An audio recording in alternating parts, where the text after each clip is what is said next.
Biomoléculas. Los carbohidratos son considerados como el grupo de biomoléculas más abundantes de la superficie terrestre, representando aproximadamente el 75% de la materia orgánica existente.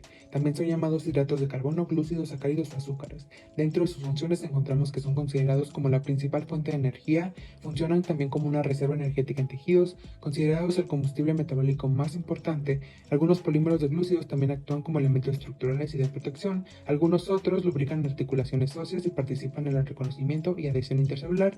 En su estructura, como en el resto de las biomoléculas, podemos encontrar el carbono, hidrógeno y oxígeno, ya que estructuralmente un carbohidrato es una cadena hidrocarbonada con varios grupos hidroxilo y por lo menos un grupo carbonilo. La ubicación de este grupo carbonilo determinará si el carbohidrato es una acetona o un aldehído. Será una acetona si el grupo carbonilo se encuentra entre carbonos intermedios de la cadena, y será un aldehído si el grupo carbonilo se encuentra en los extremos de la cadena.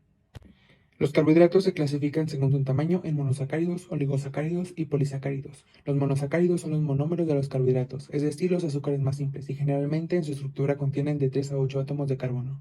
Y dependiendo de este número de átomos de carbono, se clasifican en triosas, tetrosas, pentosas, hexosas, entre otros. Algunos ejemplos pueden ser la glucosa, la fructosa y la galactosa, siendo la glucosa una hexosa y el más abundante en la naturaleza. Por su parte, los oligosacáridos son cadenas cortas de monosacáridos unidos por enlaces glucosídicos. Los más abundantes son los disacáridos, constituidos por dos unidades de monosacáridos. Los más comunes son la sacarosa, la lactosa y la maltosa. Los polisacáridos son cadenas largas de monosacáridos, generalmente con más de 20 unidades, y estos a su vez se clasifican en homopolisacáridos y heteropolisacáridos. Los homopolisacáridos son aquellos que contienen un mismo tipo de monosacárido, como el glucógeno y la celulosa, y el heteropolisacárido son aquellas que contienen diferentes tipos de monosacáridos, como el almidón y el ácido hialurónico. Algunas fuentes en alimentos para obtener carbohidratos pueden ser las frutas, leche, productos lácteos, pan, cereales, legumbres, pastas, arroz y vegetales con almidón como la papa. Los lípidos son biomoléculas compuestas principalmente por carbono, hidrógeno y un poco de oxígeno, por lo que no hay muchos enlaces polares en ellos. Sus principales funciones son nutricionales, ayudan en la formación de estructuras, almacenamiento de energía, señalización química y también actúan como tejido protector mecánico y térmico. Dentro de los lípidos más simples se encuentran los ácidos grasos, que constan de una cadena de hidrocarburos y un grupo carboxilo. Pueden ser saturados o insaturados. Se pueden obtener en alimentos como nueces, aceites vegetales y productos de origen animal. Pueden ser clasificados como saponificables y no saponificables. Constituyen el 50% de la masa de la membrana plasmática, entre los que están el colesterol, los glucolípidos y fosfolípidos. Los ácidos nucleicos, cuyo nombre se debe a que por primera vez fueron descubiertos en el núcleo celular, estructuralmente podemos decir que son polímeros de nucleótidos. Su unidad básica que se conforma de tres componentes: una base nitrogenada, bien sea purina, es decir, adenina o guanina, o pirimidina, sea timina, citosina o uracilo, una pentosa ribosa o desoxirribosa según sea el ácido nucleico, y un grupo fosfato que en las moléculas de ADN le brinda sus características ácidas y es el responsable de las cargas negativas de los ácidos nucleicos.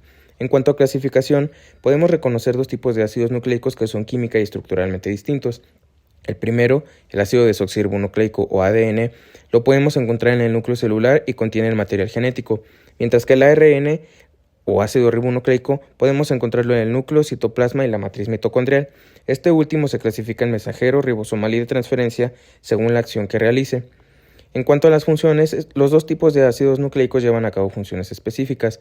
El ADN, por ejemplo, codifica la información necesaria para que la célula produzca proteínas, mientras que el ARN, de manera general, transporta la información genética del ADN del núcleo al citoplasma. El ARN de tipo mensajero copia la secuencia del ADN.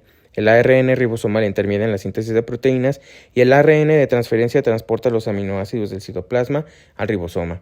En cuanto a la fuente de ácidos nucleicos en los alimentos, si bien sabemos que estos no son esenciales en la dieta, podemos encontrar niveles elevados de purinas que van de los 150 a los 800 miligramos por cada 100 gramos de peso en carnes como la de res, pollo, cerdo y cordero. Por otra parte, encontramos cantidades moderadas que van de los 50 a los 150 miligramos por cada 100 gramos en pescados y mariscos, así como leguminas como frijoles y guisantes. Por último, encontramos cantidades realmente bajas que van de los 0 a los 20 miligramos por cada 100 gramos en productos derivados de la vaca como la leche y el queso, algunas verduras, papas, frutas y cereales. Proteínas tienen como unidad básica algo que se conoce como los aminoácidos. Estos están conformados por un grupo amino, grupo carboxílico y cadena lateral. Esta cadena va a clasificar a los aminoácidos de diferentes formas, pero los aminoácidos en sí se pueden catalogar en esenciales, los cuales nuestro cuerpo no los produce, como la treonina, y los no esenciales, donde nuestro cuerpo sí los produce, como la alanina. También, de acuerdo a esa cadena, se va a producir algo que se conoce como enlace peptídico, donde es la combinación de los aminoácidos para formar una molécula proteica donde el grupo amino se combina con el grupo carboxilo del aminoácido adyacente. Aquí va a perder una molécula de agua, eso se le conoce como residuo de aminoácidos. De acuerdo a ello se van a formar lo que son con los péptidos. Los péptidos pueden clasificarse en dipéptido, oligopéptido y polipéptido, y van a también a presentar una estructura de N-terminal o C-terminal. Las proteínas están conformadas por carbono, oxígeno, nitrógeno e hidrógeno. De acuerdo a eso van a presentar estructuras. Por ejemplo, la primaria es una cadena de aminoácidos, la secundaria la cual es el enrollamiento de la cadena en forma cilíndrica por plegamiento de la cadena por puentes de hidrógeno. La terciaria, donde es la combinación de la hélice alfa y la hoja plegada de manera tridimensional. Y la cuaternaria, donde es la combinación de estas tres. De ahí ellas van a presentar interacciones, como las fuerzas de Van der Waals, puentes de sulfuro. La clasificación de las proteínas puede ser por función. Las estructurales, las cuales se encargan de formar piel, uñas, donde participa el colágeno, queratina, fibroína como catalizador, donde participan las enzimas, las hormonales, donde participa la insulina, la de crecimiento y proteína G, de defensa como la trombina, de contracción como la actina y miosina, de transporte como la hemoglobina, de coagulación como la fibrina, de almacén o reserva como la albúmina, y neurotransmisores como la endorfina. También se clasifican por forma, globulares, fibrosas y mixtas. Y por último, por composición, heteroproteínas u homoproteínas.